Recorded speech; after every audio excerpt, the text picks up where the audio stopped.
अस्सलाम वालेकुम स्टूडेंट्स, क्या हाल है। अल्लाह से दुआ है कि आप सब खैरियत से होंगे।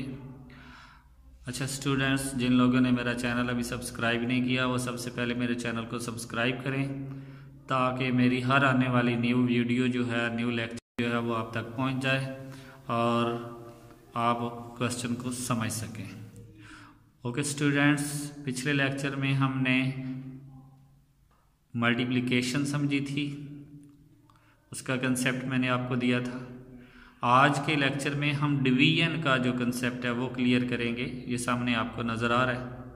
तो काउंटडाउन ग्रेड 4 जो है उसका डिवीजन मेथड जो है वो हम सॉल्व करते हैं। तो अगर आपको मल्टीप्लिकेशन की समझ आ गई हो तो आपने प्रैक्टिस करनी है क्वेश्चन नंबर 4 की। देखें, ये भी मल्टीप्लाई करना है। इसके बाद क्वेश्चन नंबर 5 को ये भी मल्टीप्लाई करना है, क्वेश्चन नंबर 6 को ये भी मल्टीप्लाई करना है।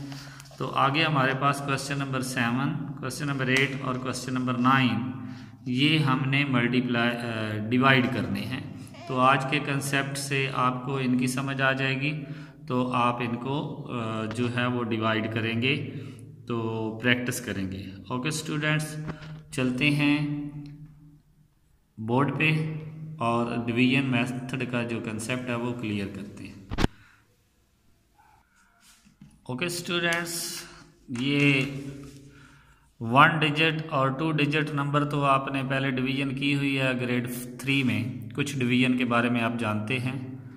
तो आज हम कुछ चीज़ें आपको बताएंगे। सबसे पहले तो ये ज़रूरी है कि मैंने आप जो मल्टीप्लिकेशन में बताया था कि जिससे आपने मल्टीप्लाई करना है उसके तमाम डिजिट्स के टेबल को लिख लें। तो यहाँ पे भी हमने जिससे डिवाइड करना है, जिस पे डिवाइड करना है उसका हम टेबल एक साइड पे लिख लेंगे ताकि हम उसको आसानी से समझ सकें। तो स्टूडेंट्स, पहले इसको डिवाइड करना सीख लेते हैं, उसके बाद हम जो है वो इन चीज़ों के नाम के बारे में आपको बताएंगे। ये सामने लिखे हुए भी हैं लेकिन बताएंगे ज़रूर। अब ये देखें, ये हमारे पास सिंगल डिजिट है, इधर से भी हम सिंगल डिजिट लेंगे। तो ये हमारे पास अब डिवाइड नहीं हो सकता क्योंकि अंदर वाला स्मॉलर है। तो हम साथ में एक और डिजिट्स ऐड कर लेंगे, यानी कि शामिल कर लेंगे। तो अब ये 46 बन गया। तो हमने 8 के टेबल में देखना है कि या तो 46 आना चाहिए या उससे स्मॉलर आना चाहिए। तो हम देखते हैं, ये हमारे पास 48 है, इससे स्मॉलर जो है वो हमारे पास ये वाला टेबल है। यानी कि जो इस नंबर से ग्रेटर होगा उससे जो बैकवर्ड हमारा टेबल होगा उसको हम सिलेक्ट करेंगे। तो ये हमने सिलेक्ट किया, 8 5 are 40। तो ऊपर हमने 5 लगाया और नीचे हमने 40 लगा दिया। अब हम इसको माइनस करेंगे और यहाँ पे माइनस का साइन लगाना बहुत ज़रूरी होता है। 6 - 0 6 ही आ जाएगा। 4 - 4 0। यहाँ पे लेफ्ट साइड पे 0 लगाने की ज़रूरत नहीं है। ऊपर से हम इस 9 को अब नीचे लाएंगे तो ये क्या बन जाएगा, 69। एक बात याद रखना कि हर स्टेप में सिर्फ आप एक ही डिजिट नीचे ला सकते हैं। अगर 2 लाएंगे तो उसके लिए हमें ऊपर एक 0 ऐड करनी पड़ेगी। ऐसा कोई क्वेश्चन आएगा तो मैं आपको ज़रूर बताऊंगा। तो अब 8 के टेबल में इस नंबर को तलाश करें। तो ये हमारे पास तो नहीं आ रहा, लेकिन ये 72 है। इससे जो स्मॉलर है वो क्या है, वो 64 है। तो इसको हम 8 8 are 64 माइनस करेंगे, ये 5 आ जाएगा और यहाँ पे 0 लगाने की ज़रूरत नहीं है। अगर लगा भी दें तो नो प्रॉब्लम। अब ज़रा ये देखें, जिस नंबर को हम डिवाइड कर रहे होते हैं, जो इस डिवीजन वाली साइन के अंदर आता है उसको हम डिवाइडेंड कहते हैं। क्या कहते हैं, डिवाइडेंड। और जो इस साइन के बाहर आता है, यानी कि जिस पर हम डिवाइड कर रहे होते हैं, उसको हम डिवाइजर कहते हैं। और जो ऊपर हमारा आंसर आता है उसको हम कोशेंट कहते हैं। और जो नीचे हमारे पास कुछ वैल्यू रह जाती है, अब ये देखें 8 था, यहाँ पे 5 रह गया। अब आगे पॉइंट लगेगा, लेकिन हमने पॉइंट नहीं लगाना, अभी तक हमने यही काम करना है। तो जो नीचे वैल्यू रह जाती है, आगे कोई नंबर भी नहीं होता, उसको हम कहते हैं रिमाइंडर। कुछ इसको रिमाइंडर पढ़ते हैं, रिमाइंडर नहीं होता, इसको क्या रीड करते हैं, रिमाइंडर। समझ आ गई है। तो अब स्टूडेंट्स एक और क्वेश्चन की तरफ बढ़ते हैं। जिसमें यहाँ पे 2 डिजिट्स नंबर होगा।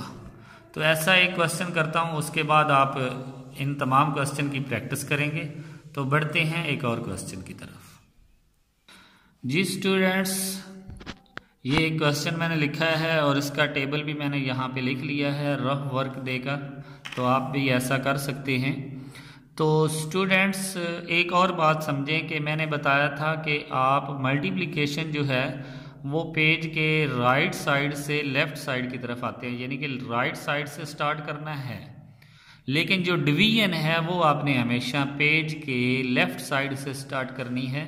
ये चीज़ मैं पहले बताना भूल गया हूँ, यानी कि पहले ये चीज़ें बताई हैं लेकिन अभी इसी लेक्चर में। तो मल्टीप्लिकेशन राइट साइड से, यानी कि पेज के राइट कॉर्नर से स्टार्ट करते हैं, और डिवीजन पेज के लेफ़्ट कॉर्नर से स्टार्ट करते हैं। ओके स्टूडेंट्स, अब सबसे पहले ये देखें, इसमें 2 डिजिट्स हैं, इधर से भी हम 2 डिजिट्स ले लेते हैं। तो ये क्या बन रहा है 31 और ये 64, तो 64 ग्रेटर है। तो हम इसके टेबल में जाएंगे कि कहाँ पे जो है वो इससे ग्रेटर या इसके इक्वल कोई नंबर हो। तो ये हमारे पास 62 जो है, इसके आगे 93 आ रहा है, तो ये बहुत ग्रेटर है, तो हम 62 को ले लेंगे, ये हम सिलेक्ट करेंगे। अब 31 जार, ये 31 है और 2 जार 62 है। तो यहाँ ये 2 जो है, ये वाला 2, ये ऊपर कोशेंट बन जाएगा और 62 हम नीचे लिख लेंगे। अब हमने क्या करना है, माइनस का साइन लगाना है। 4 - 2 2 आ जाएगा, और ये 6 - 6 0 लगाने की ज़रूरत नहीं है। ऊपर से हम एक डिजिट नीचे लाएंगे, ये 8 आ जाएगा। अब 28, तो अब ज़रा देखें 31 के टेबल में तो 28 है ही नहीं। तो अब दूसरा डिजिट्स भी नीचे लाने की बजाय आप एक और भी काम भी कर सकते हैं कि 0 का टेबल तो मौजूद होता है ना। अब 31 × 0 = क्या आएगा, 0। तो 0 एक ऐसा इस टेबल में मौजूद है जो कि 28 से स्मॉलर है। तो हम 0 के टेबल को लेकर आएंगे, 0 0 आ जाएगा, माइनस करेंगे 28, अब ऊपर से एक डिजिट लाएंगे, ये 5। तो अब हमारे पास 285 बन गया, ठीक है। तो यहाँ से हम तलाश करेंगे 285 से स्मॉलर कौन सा है, ये 279, ये आगे 310, तो 279 जो है ये स्मॉलर है। तो इसको हम सिलेक्ट करते हैं, ये 9 आ रहा है, तो यहाँ पे 9 लगाएंगे और 279, इसको माइनस करेंगे तो हमारे पास यहाँ से कट करेंगे, ये हम प्लस माइनस में कर चुके हैं, ये 15 बनेगा। 15 - 9 6, और यहाँ पे 7 7 - 7 0, ये भी 0। तो ये हमारा रिमाइंडर आ जाएगा और ये हमारा कोशेंट आ जाएगा। क्लियर? Okay students. अच्छा एक और बात, अगर मैं ये 0 0 ना लगाता, फॉर एग्जांपल ये मैं रेज कर देता हूँ, मैं ये 0 0 नहीं लगाता, अब मैंने एक डिजिट नीचे उतारा है तो वो उससे स्मॉलर बन गया। अब एट अ टाइम मैं दूसरा डिजिट्स नीचे उतारूंगा तो इस डिजिट्स के लिए मैं यहाँ पे 0 लगाऊंगा, ठीक है।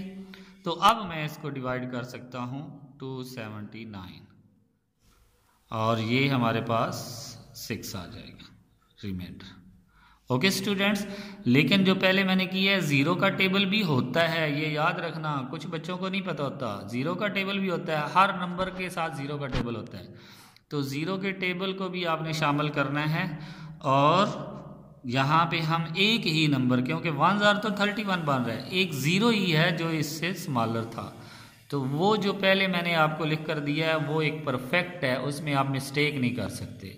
लेकिन वो भी बता रहा हूँ कि अगर एट अ टाइम आप एक स्टेप में 2 डिजिट्स नीचे उतारेंगे तो आपको ऊपर क्या लगाना पड़ेगा, 0 लगाना पड़ेगा। ओके स्टूडेंट्स, इसी के साथ हम आज का लेक्चर ख़त्म करते हैं, और आपने ये डिवीजन के जितने भी क्वेश्चन दिए हुए हैं उनको आपने प्रैक्टिस करना है। ओके स्टूडेंट्स, अल्लाह हाफिज़। जिन लोगों ने मेरा चैनल सब्सक्राइब नहीं किया वो सबसे पहले मेरे चैनल को सब्सक्राइब करें, और अगर क्वेश्चन समझ आ जाए तो वीडियो को लाइक और शेयर ज़रूर किया करें। ओके, अल्लाह हाफिज़।